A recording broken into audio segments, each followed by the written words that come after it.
And so we're going to get started with building our tool, but before anything else, we are going to check whether we have Python installed locally. I use Python 3, and let's see what version it is. Python 3.7.0, that's a up-to-date version, so we can get started with writing our code. We can also check this out, and you see that just doing Python 3 drops us into a REPL. Very similar to what we've been using out on REPL.it, and you see that it provides some meta information here. And if we type help, you'll see that this drops us into help,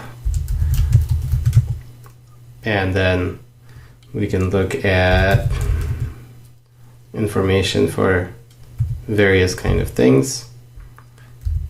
And then it says you're leaving, and this is the Python REPL on your local install.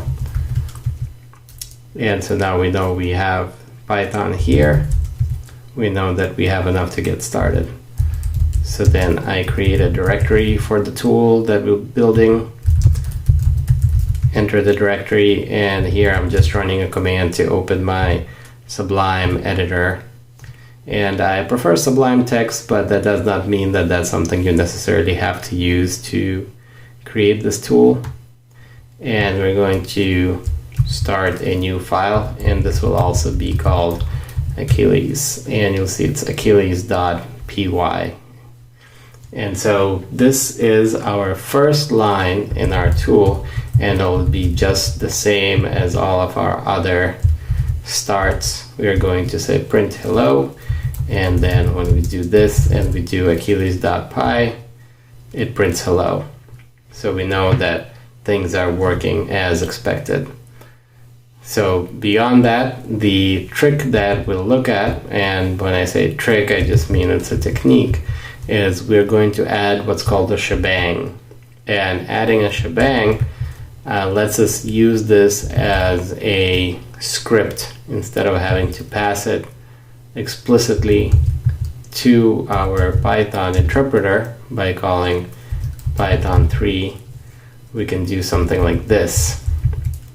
And so now we can go on here and we can use the syntax /, and you'll see that it says permission denied. And that is because if we look at the permissions, you'll see that it's not executable. So what we do is we say make it executable. And now if we run the same command again, there we go. Now you see we're not passing it to Python 3. It's picking up the fact that it should be run with Python 3 just because of the shebang that we added. And so now we're ready to get started with the actual functionality of this tool.